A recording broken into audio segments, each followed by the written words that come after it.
Welcome to Unraveling Relationships, Emotions, and Desires. I am your host, Dr. Sheila Hodgwindorfer. Today, I have the profound honor of welcoming someone deeply special to me, Florence Sutton, born in the beautiful twin islands of St. Kitts and Nevis. After enduring the heartbreaking loss of her father as a child, a loss shadowed by the stigma of mental illness, she later transformed her pain into purpose. She worked as a dedicated traveling social worker for 7 years all around the United States of America. Florence is now working with the federal government with the Veterans Administration, helping homeless veterans. And Florence channels her grief into advocacy, fighting to dismantle the very stigma that once silenced her father. Her journey from the classrooms of St. Kitts to the front lines of change is a testament to the power of turning legacy into action. Ladies and gentlemen, join me in inviting Florence for part two of the intense conversation about her inspiring life. Florence, my dear, welcome back for part two. Thank you for having me again. It's my pleasure. So, in part one, you started speaking about what helped you grieve, how your journey began. It began when you started attending therapy. So, can you take us to that journey? So, actually, it was around 9/11 when the Twin Towers hit. And I knew my sister, my older sister at the time, was in New York. I can remember exactly where I was. I was in assembly at Oakwood. And when they mentioned that that happened, and they had set up like a therapy session, a session for those who still maybe want to talk to somebody. And I was really being nosy. And I, and I was going around to see what was going on. And one of my teachers, who actually made me get into social work, really, she she treated me as social work. Um, she was in there, and then I just happened to just walk by and looked in, So and wait, you were graduates, you were undergraduate student or graduate student at that time? What were you? I was an undergraduate. I was in my doing Undergraduate. my Okay. and so I kind of just peeked around the corner, was looking, being nosy, and she said, "Come on in here, come on." And I went in reluctantly. I was like, "Everything going on?" And I started talking with my sister and her being in New York. And then I finally I started crying, and it was over. And she was like, "Florence," after it was done, and she was like, "Okay, would you like to sign up for counseling or therapy?" And I was like, "No." I said, "No." And she said, "I'm going to sign you up." So she signed me up, and I said to her, "I'm not going." And she, and that's the power of my teachers. And I love them. To this day, we're still in contact. She was like, she reminded me of my appointment because she also worked at a therapy session, the counseling center. Um, and I said, "Okay." She said, "Will you?" I said, "No." She said, "Go." And I said, "Okay, fine, I'll go." And I only went because I told her I was going to go just to keep my promise. So I went and I did not do anything. And I just looked at the clock and looked at the door. And I didn't talk to the therapist. And I just left when it Wait, was are you time. saying you did not speak to a therapist? That's what you're saying? I did not speak. I was in therapy. The therapist was there in the room with me, but I did not talk to him. I refused to talk with him.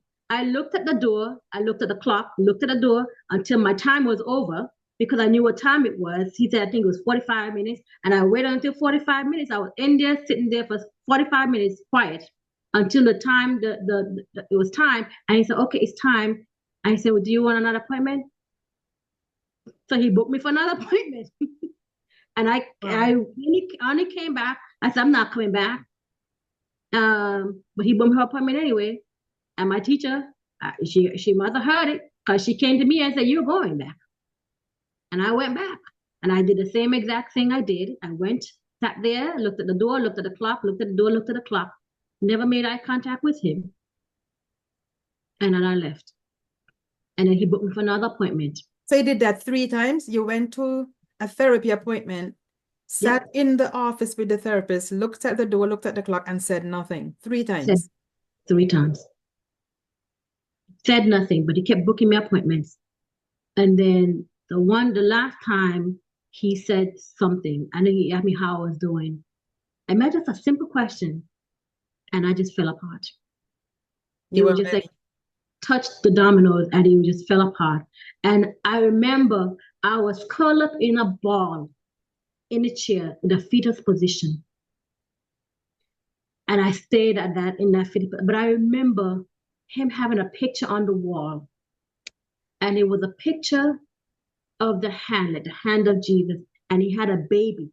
And the baby was curled up in the palm of Jesus. And I looked at that and I felt all the time that was me. Just in this fetal position, just curled up in this ball. And we went through that therapy session, and that's when he did the empty chair therapy with me, so I could talk to my father. Wow, that was And powerful. it was a very I thought it was weird, but when I went through and I started doing it, and he said just really lean into it. Mm-hmm. It was like he was not there, and it was just like me, and I could always imagine my father being right there. Mm-hmm. And me just talking to him and telling him of all the things that he did, or the things that he did not do, that he was not there for me. Mm-hmm. And I felt like as if you abandoned me. Mm-hmm. You left me for all these people to hurt me, and you wasn't there, and you were supposed to be there. Mm-hmm.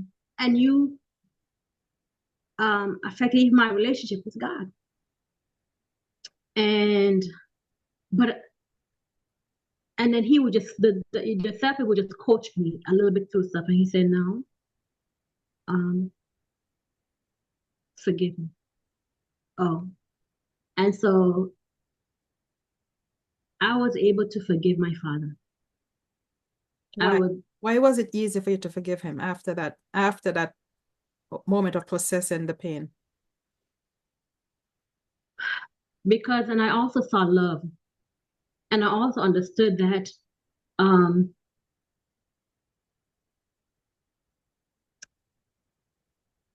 it's the pain that he also experienced from the people that are around him and his society he was in, that he couldn't, so it really wasn't his fault. Correct. But it was also easy You're talking about the Federation of Saints and Nevis, the culture of handling mental illness with mental illness at that time. Yeah. So now when you're grown, you said when I was a child, I spoke as a child, I thought of a child, but when I become a man, I become grown, I think differently. Mm-hmm.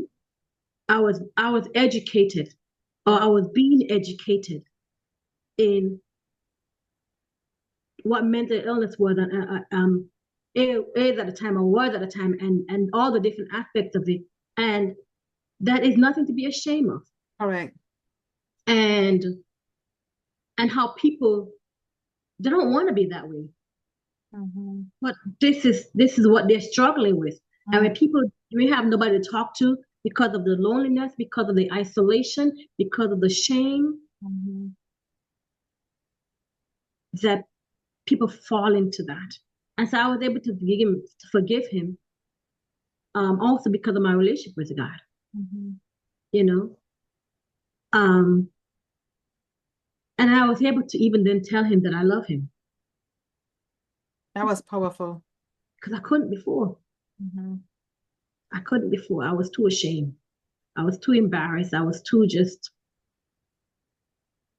yeah. Yes, some people have the view that if someone has mental illness, that they're not capable of having a normal, healthy life. But when I was a student at Cameron University for undergrad, I had a professor, and he told us he suffered with bipolar disorder. And he told us right next to Cameron was a hospital for mentally ill patients. He said, "That's my second home. I've been there many times." And that made me think, oh, so right here in Oklahoma, you can be severely mentally ill, hospitalized, but they do not take away your job from you. You can still continue earning a living and enjoy being being successful in life, even if you have mental illness. But in St. Kitts, I don't think at that time anyone would have been able to keep a job if they Your were life, hospitalized many times for mental illness. just the stigma alone is enough to put you into shame and to just cause you Yes. to hide away. Like I said, my aunt, she was a brilliant teacher Mhm. and brilliant educator. And I've talked to. I remember one lady was telling me she used to be my teacher, and she was very good at what Yes. she did. But again, when you are faced with that, Mhm. and you see them. I remember this one guy used to we used to call him Georgie Podgy. He used to live around by the merry-go-round, and he used to live in that where the mango trees were. He used to live in that broken down abandoned house, Oh. and people would say, and I would say I was very guilty Mhm. of also teasing him. Mhm. Um, Because that was the culture back then. but that was the culture back then. Mhm. I don't know what eventually happened to him. I think I learned that he eventually died. And then even a very close friend of mine that his name was George. He made brooms, and that's how we used to make little I money. remember. I Go up remember him. into the hills, and we used to go up into the hills with him and get the sticks for the broom, and we come down and as many sticks that you could peel off the bark of. You get Yes. paid either 10 cents or 25 cents, depending Yes. on how old you were. And that's how you look a change to go buy your candy or your little snacks. And Wait, are so you saying you worked with him? yes, I worked with and I learned eventually when I came up here after his mom died, because I remember his mom also had mental illness. Um, After his mom died and he was living in a house, I think he may have ended up losing the house and just when everything went down. And I learned later on that he just lost himself. Yes. Because Lost him. it's hard losing your way to even earn a living. And if you're not well and you can't pay your rent, even if you own a house, now you can't pay the mortgage. Now you can't pay the house and land tax. And so you feel helpless, like, okay, I I don't, was I was so hurt when I learned that he lost everything and that he was out on the street. I Mhm. mean that really hurt me and that really got Yes, understood then. But just the kindness, he um just he was just the kindest person, such a loving person, and how he looked out for us as children and he took care yes, of us. We were always Saturday afternoon excited. Everybody sitting under the tree, the orange tree, and we just peeling away. Even the dog yes, can join in, and they want their little change too. yes. Yeah, And it was he started his own business. yes, he did, and nobody would mess with the straw that he lay out on the Mhm. thing, right? And then even one point he allowed me to even take the pick and pick out the straw to make it at a certain either fine you want it coarse Mhm. or you want your broom. Then we chop off, and then Yes, he would load up his brooms and on his shoulder, no vehicle. He would have I don't know how many 15, 20 or 30 brooms on his back like, going down yes, to town to sell his broom. I'm just like, that's hard work. That was yes. a man who's Mhm. working for everything he got and take care of us. And when he bust a pot, I'll kill the go up in there. We eat from that pot. Okay. That's what I remember, Yes. George. But the heartbreaking thing when my mom told me what happened to him and everything, I just, but that's what happens when you have I won't even say when you have nobody because I know at the time he had nobody. But when you are dealing with mental health Mhm. issues um, in the And sometimes, Caribbean, even if you have people, they're not always readily available when you need them. Some people might say, I'm here for you. When you need me, call me. But when you need them, they're not available because they're busy with their own life. right? And they might feed you, but you can't stay there. Mm-hmm. Mm-hmm. You can't stay there. But you're still alone and isolated and everything else. So Mm-hmm. So let me go back to the counseling session because I find that very exciting. Is it that you didn't believe in counseling when you were first told to go and get counseling after that session?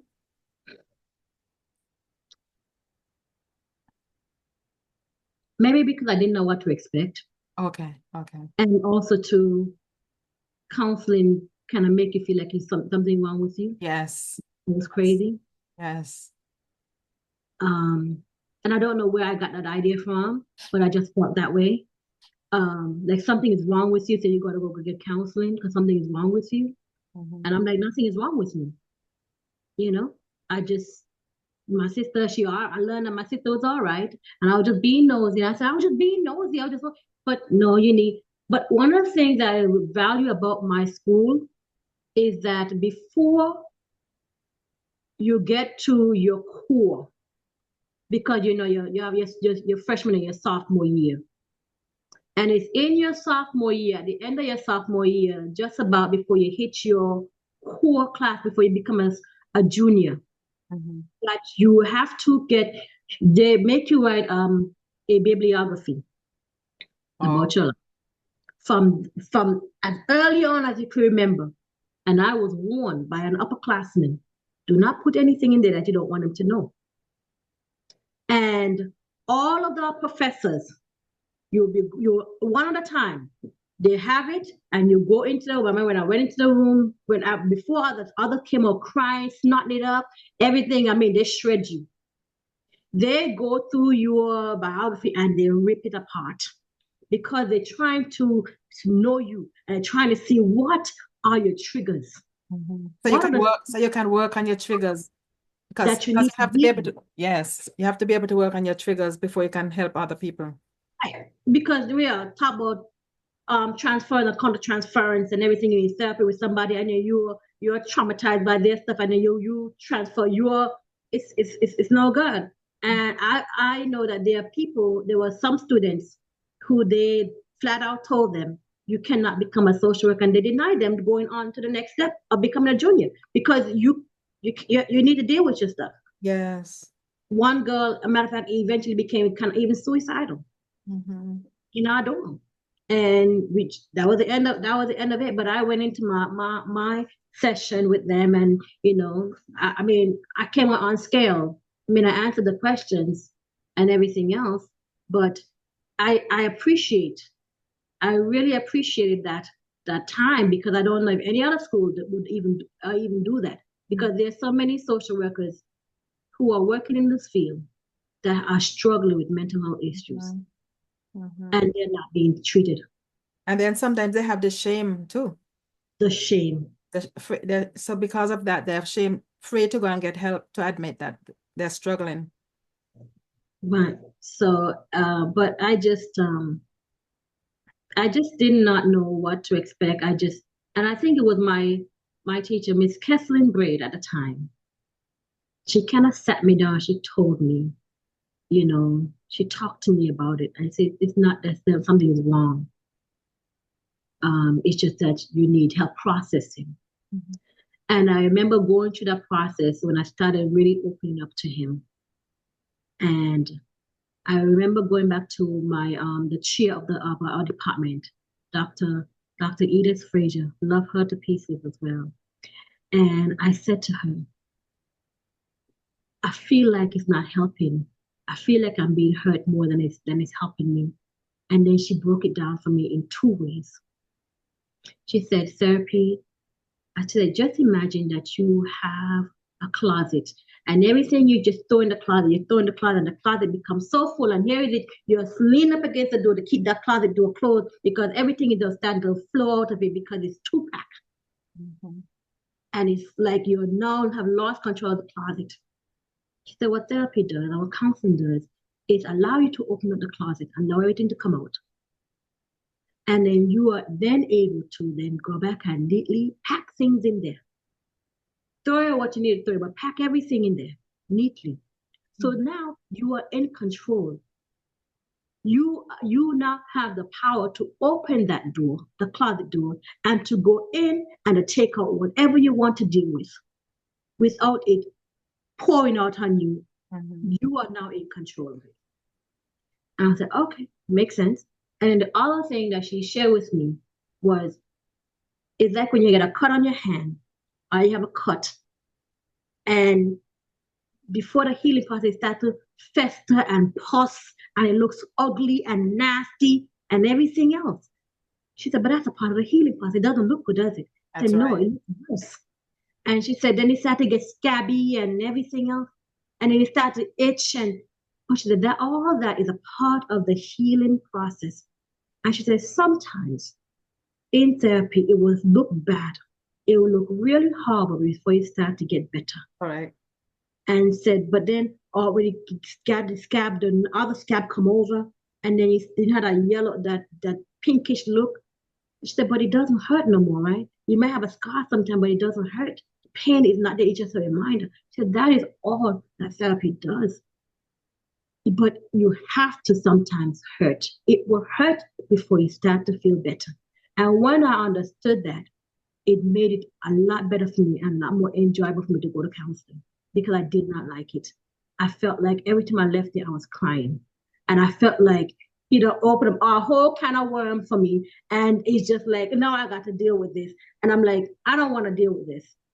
But I had to deal with it. And I'm so eternally grateful for that counsel. I mean, his voice was so gentle and so soothing.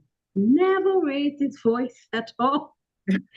Just what you needed. Just what you needed. Wow.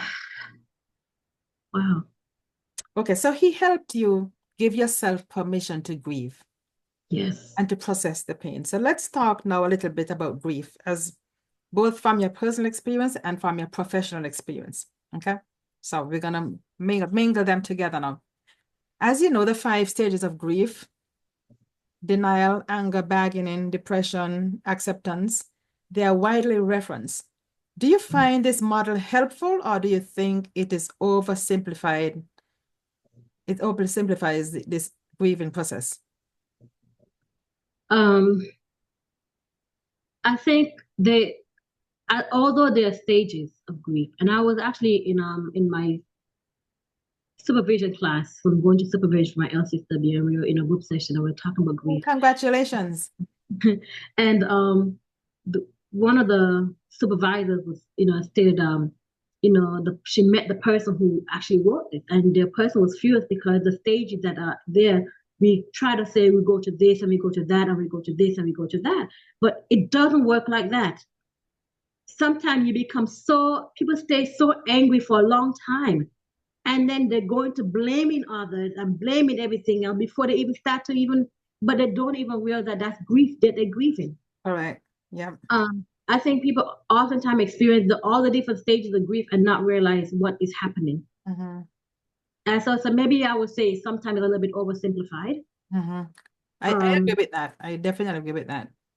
Because from one end to the next, I was telling them in our session that I think oftentimes, I think of Caribbean folks and even Africans, grieving is a privilege. You do not have the time or the space to grieve, really, and you're not even allowed or sometimes even encouraged to grieve. Because I remember when I went home for my sister's funeral and I was trying to be strong, and I tried to be up here, but I was trying to be strong for my family. And when I finally broke down, the give myself permission to just break down. Yeah. One of the ladies said to me, I thought you were strong. You were doing so good. Be strong. You got to be strong. And that's what you hear. You got to be strong. They're dead now. They're gone on. You're okay. Those statements are not useful at all. They're not useful. But again, you don't have the privilege of grieving because of the fact that you still got to get up and go figure out how you're going to survive. Especially if you lose a partner, you lose a spouse, or you still got to provide. You got to meet them bills. You got to put food. You don't have the privilege or the space to grieve. Oftentimes, you do not. And you cannot break down because you got to be strong. You have to stay strong. Because you take time to think about all that you're going through, Benin, and then We often think of only grieving as with death, but then there's so many things that are happening in your life. Like broken relationships, All of it. Yes. So which one you grieve? Which one comes first? You cannot. So it's sometimes it's best. Sometimes you just go on and you focus on the next thing. You get that job, you go on and you keep living. So I feel like sometimes for me, when I thought about it, even in my own experience, grieving is a privilege. And I did not have that privilege to grieve at the time. I didn't even know what grieving was, if I was going to be honest, at the time. Because I didn't really see people grieving. People did not grieve.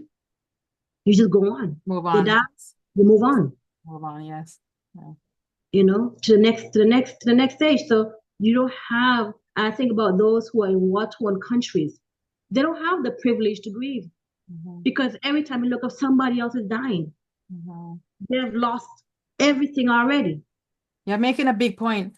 One of the things you're pointing out, which I totally agree with you, is that there are many misconceptions about grief. And I'm going to ask you a different question now.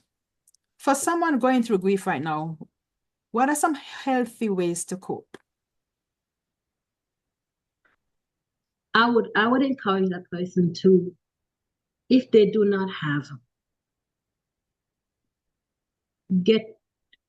build your own support network.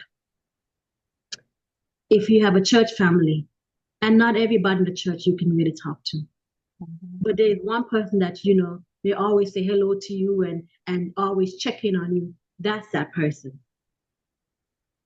Go talk to that person. They will listen because they've already been paying attention to you already. You just need probably just one or two people to just listen, to just hear you out, and to check in. Are you okay? Are you doing well? How are you doing? Do you need a meal? Do you need something? But I talk about giving yourself permission to feel that pain, to go through the process, and then to know there is sometimes no ending to grief because it comes in waves. One day you're gonna be just fine, a month or two, you're gonna be so perfectly fine, and all of a sudden just something, a smell, a music, something. It's gonna hit you like a ton of bricks and you're gonna fall apart. Yes, like the anniversary. Anniversaries, and it don't even have to be an anniversary, just something. You hear somebody talk, and they remind you of a saying that person would always say, and it's like, it's that trigger, or it just calls you to remember. But grieving, as time goes by, it's a time heals all wounds. As time goes by, for those who have allowed themselves, let me say that, for those who have allowed themselves to process it, it gets easier. And it gets better because then I won't even want to say it gets even sweeter because then you remember the good time of that person and then you start to cherish that. And before you know, you start to laugh when you think about those things that that person have done or whatever the case may be. It gets better with time. Sometimes it doesn't, and the wound, again, like the wound on your hand, the cut, the scar will be there, but it won't hurt. So how did you cope with your sister's death? How did you cope with your sister dying? I know that one hit you very hard. There are times I'm still coping. There are times I'm still grieving because I realized that I didn't really take time to grieve because I was taking care of everybody else. I was making sure everybody was fine because at the time when I went home, when she told me she had cancer, and I was working in the hospital, and I asked her to send me her results, and I thank God for the relationship that I have with my doctors because I didn't have the time to take off to go home. And so I told her, send me her results, and she send it to me, and I allowed my doctors to take a look at it. And they said, Florence, it had metastasized all over her body. Time for you to go home because she's not going to live. Oh my goodness. And I was talking to her and she sounded good. But I had to go home and tell my family that she's not going to live because they did not know. Are you serious? Yeah, they did not know. So her doctor back home didn't tell her that? Even though they tell her she look, I'm telling you, she looks so vibrant and she looks so good. She looked healthy. I'll be honest with you. She did. I remember going in there, we were singing and everything else, and you looked like she was ready to get up and run a marathon, Okay. literally. Okay. But then that's that last rally. We didn't know that. Okay. And I remember what I fed. I fed her. I went out to my mom. I said, listen, I know she looks good. And I know we're praying that she will survive this. I'm telling you now, prepare yourself because she's not going to. Um, did you tell your sister too? Did you let her know? My sister was dying. You're the one who was dying. Did you tell her what was happening to her? Um,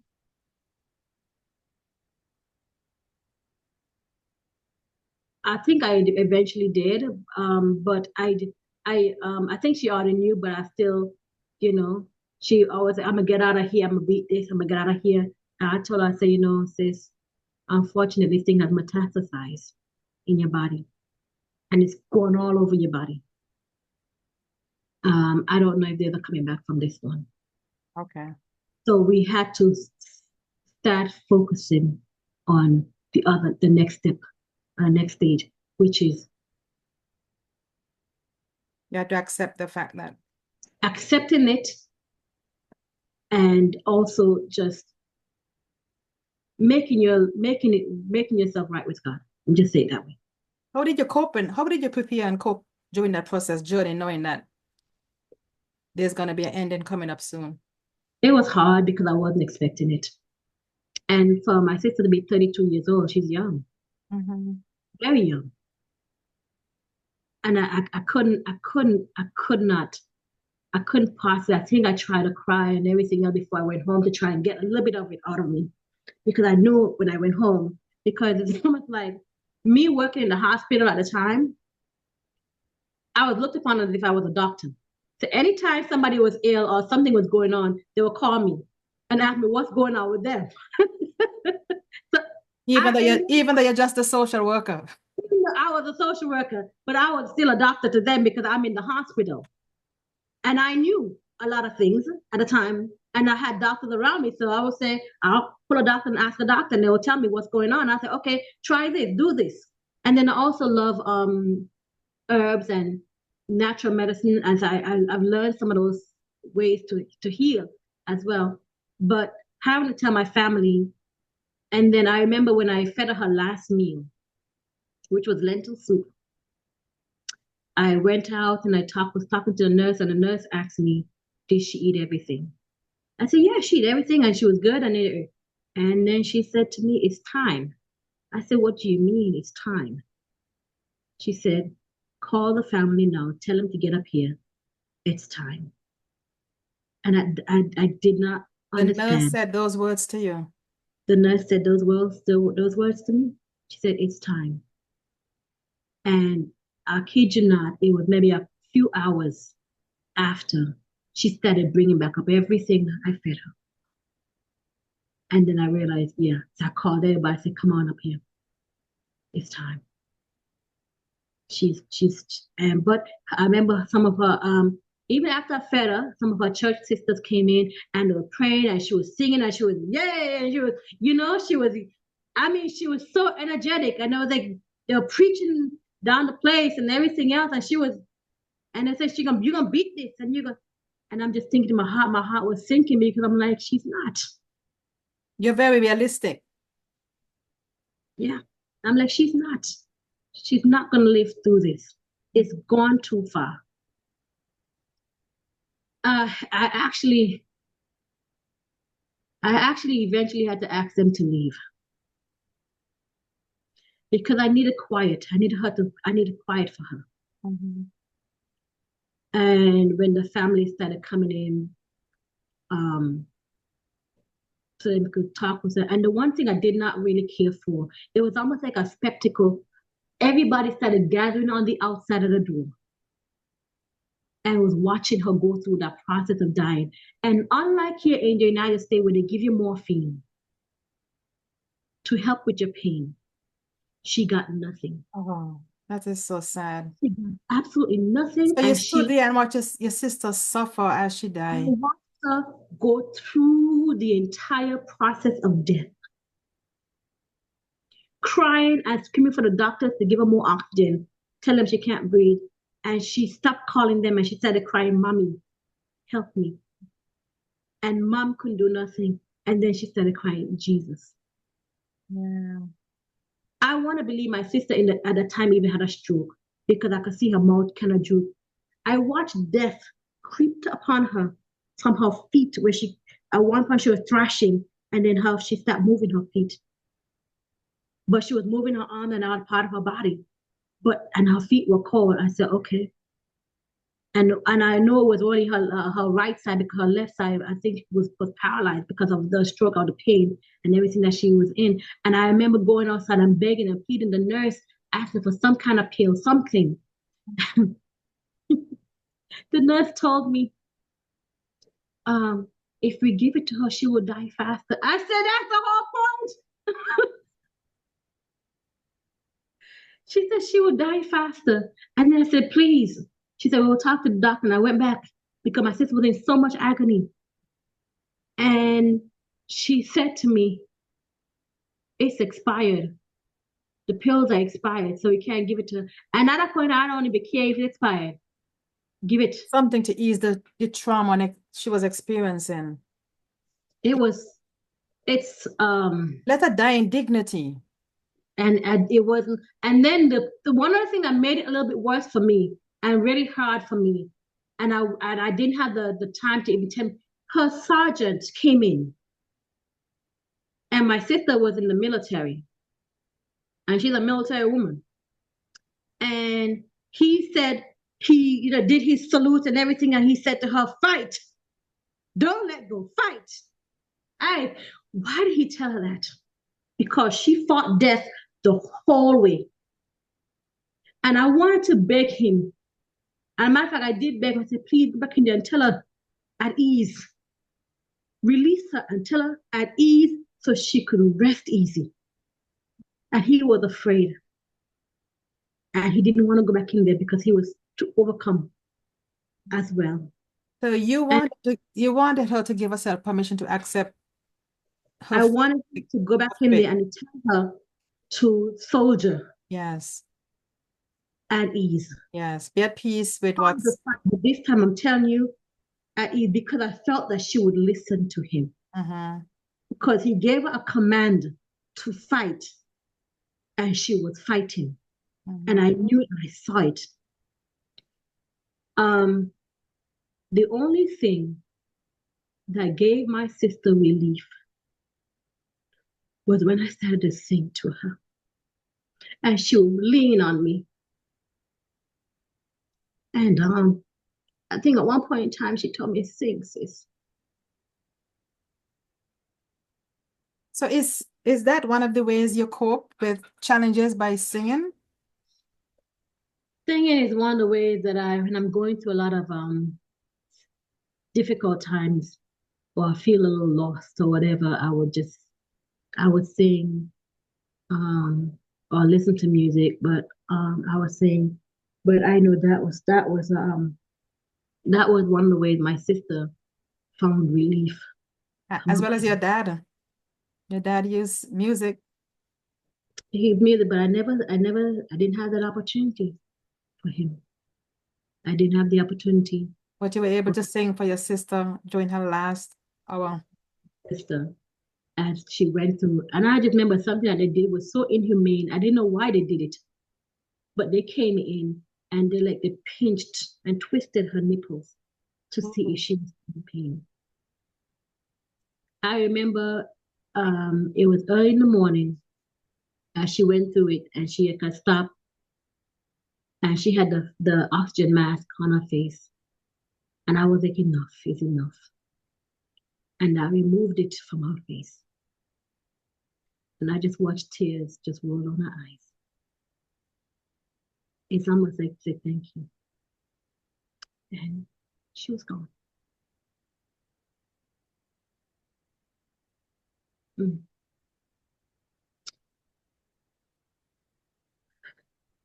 Her children didn't deal with it well because I saw the anger. I saw the outbursts and everything.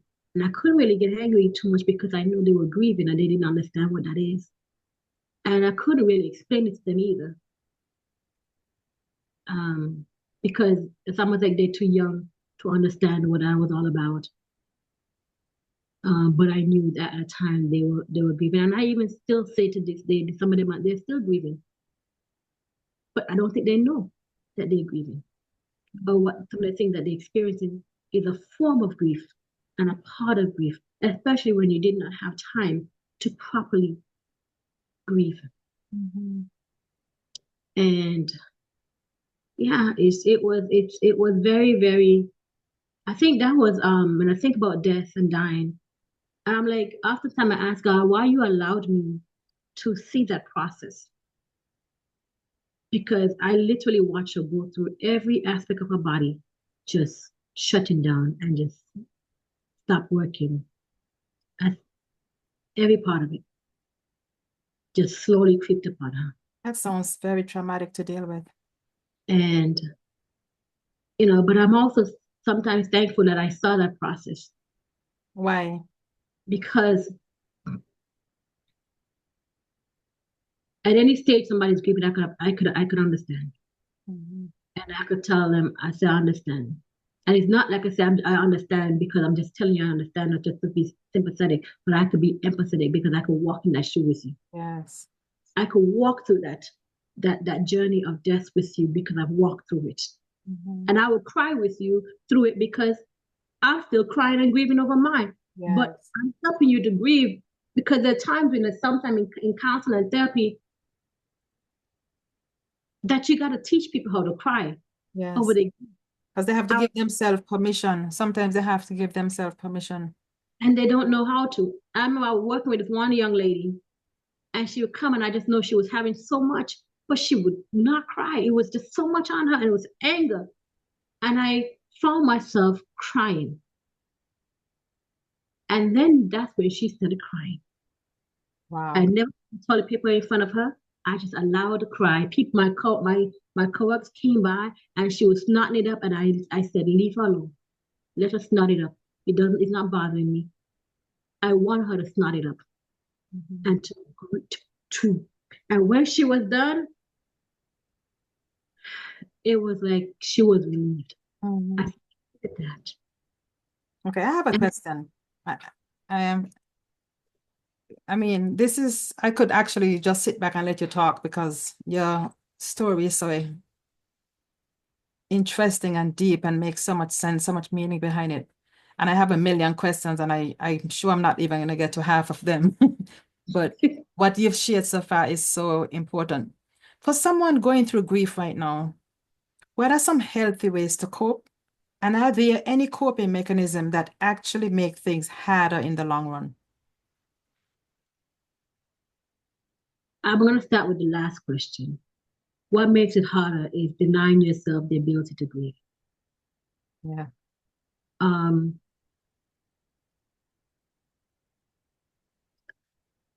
Blocking yourself or just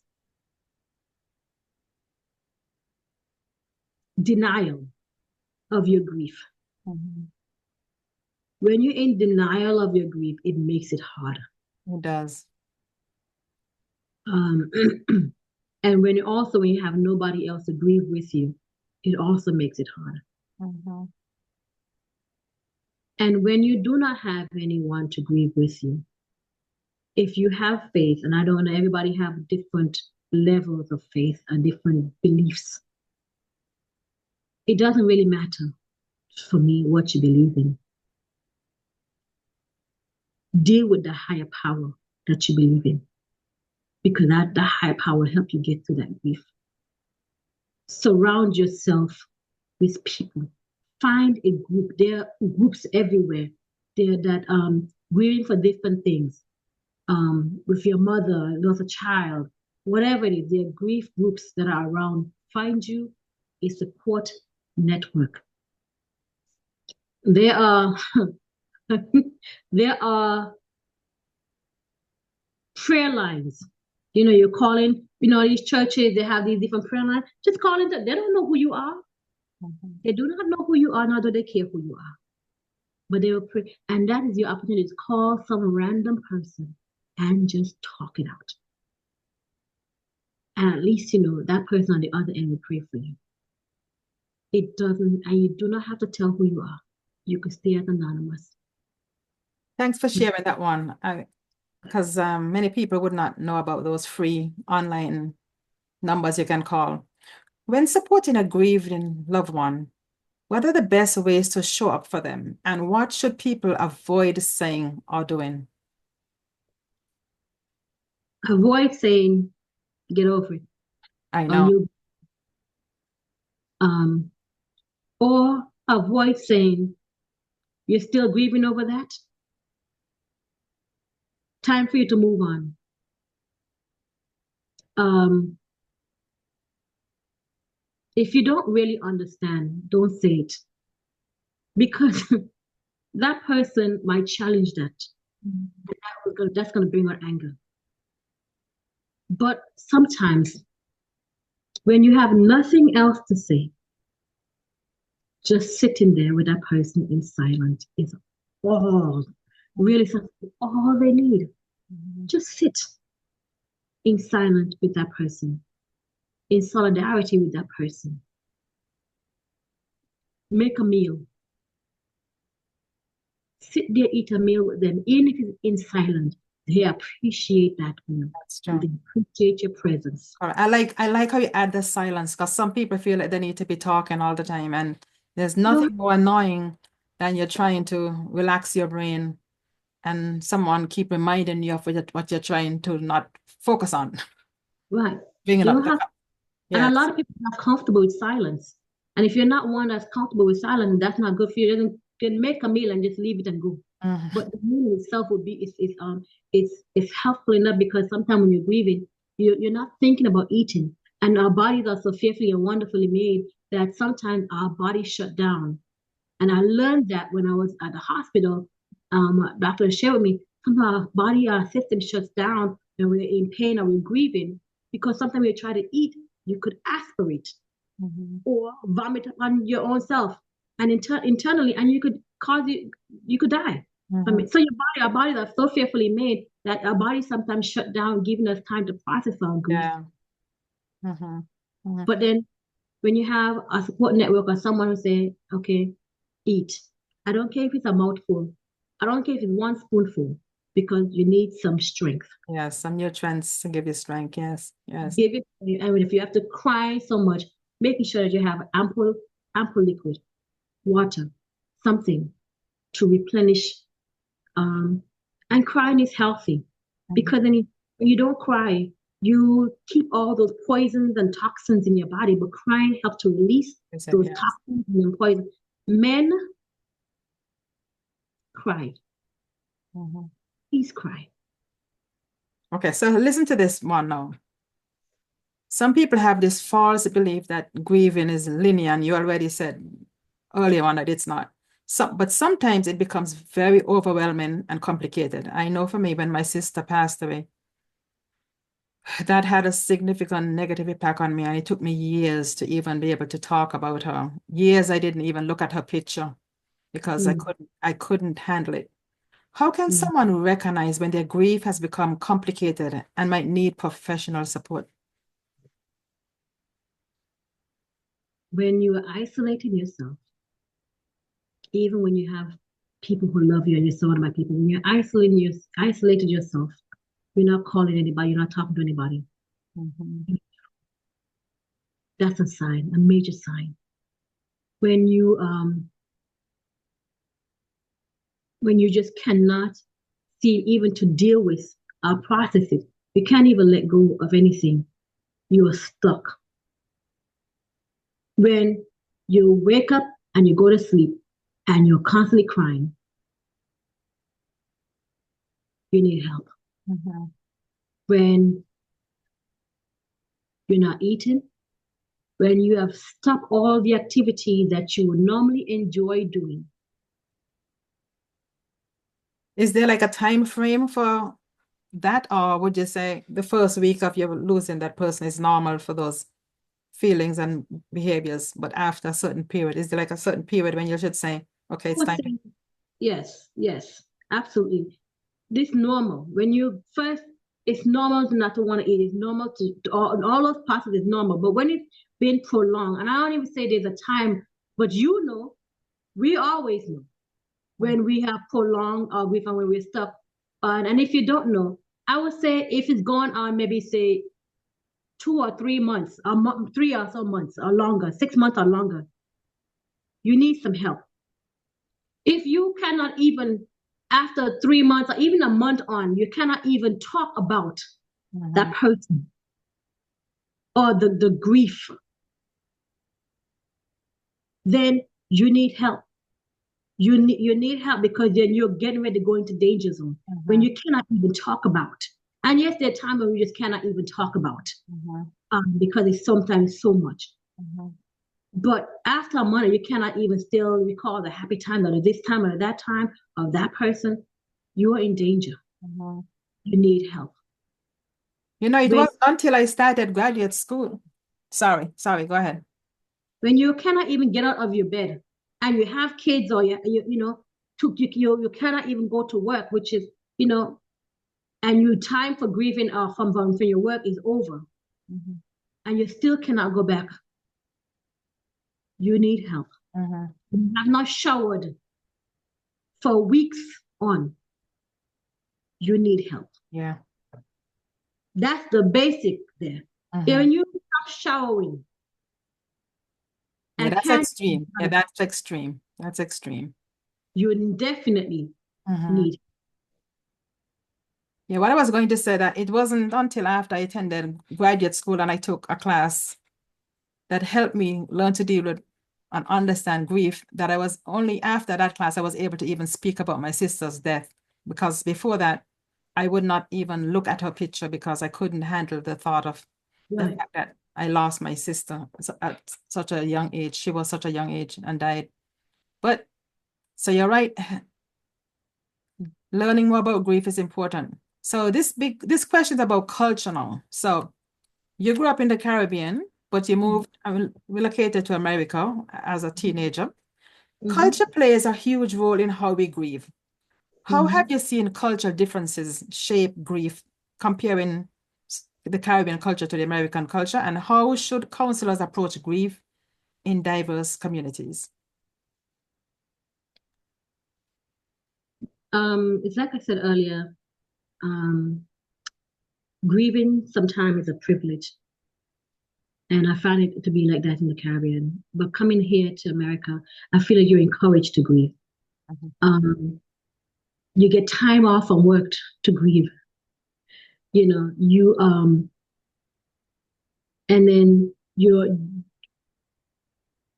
the repast and the church family, if you have a church family, you are it's more grieving. Sometimes I feel like it's a little bit more acceptable here in this culture, in the American culture.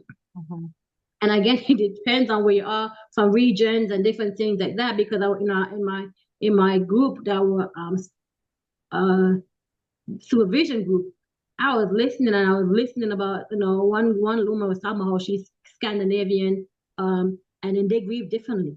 Like some people are very more stoic in grief, you know, and but then she said her husband is Appalachian, from that region, and they bawl and they throw themselves down and but they grieve. That's just their way of grieving, but they at least they grieve. Yes. Um, but I just feel like sometimes, for what I've found, is like you're not really allowed to grieve. You're in the Caribbean. For me, my experience, you have to move on. You're going to be strong. Let's you get over it, and keep it moving. And I would hope and I would encourage, and to be more sensitive. I don't think we are very sensitive when it comes to people when they're grieving. Before we take a break, I need to ask you this one. Does grief feel different depending on who you lose? Like, did losing the grief for your dad, did it feel different to losing your sister or your grandmother? Grief feels differently, yes. Um, hmm.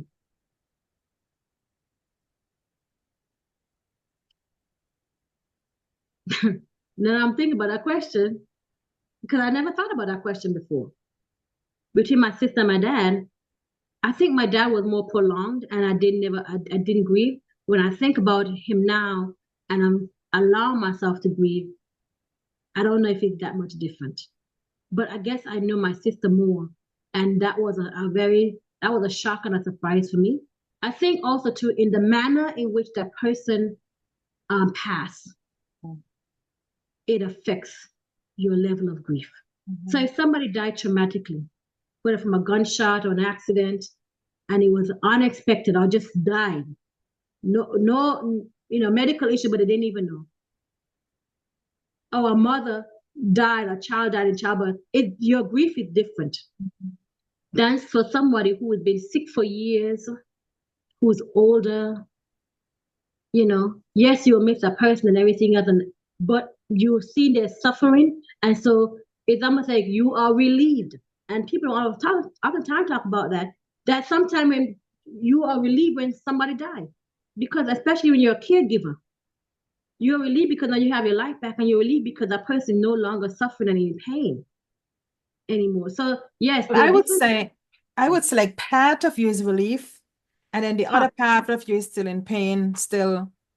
because you Like, want to miss that person. yes, you have like parts, it's like the parts of you, and there are times parts of you is taking over more than another parts of you. In most, Right. So yes. it's just like the person that I live with that when she died, and I learned that she died, I didn't really grieve. I was happy. Mm-hmm. So it depends on your relationship with that person. It depends on the That's true. situation with that person Mm-hmm. that your grieving can look differently. And also the age of that person that you're grieving would also look different. And also to when I think about those who may have been murdered and the family members, when they felt like they have not received justice and that person dies without, I think they grieve differently too, because then you feel like I have been cheated All right. out of justice. Or the person killed themselves, you feel cheated. I don't think it's oftentimes talked about or looked at. Sometimes people feel cheated by grief or cheated by death. Like, I want to see this person suffer because of what they did, but you don't get that opportunity to see that. So yes, however it happened, the manner in which the death happened, grieving can look differently. And the age of the person, and also say the level of education of that person, grieving can be different. Okay, you made me think of one more thing before we take a break.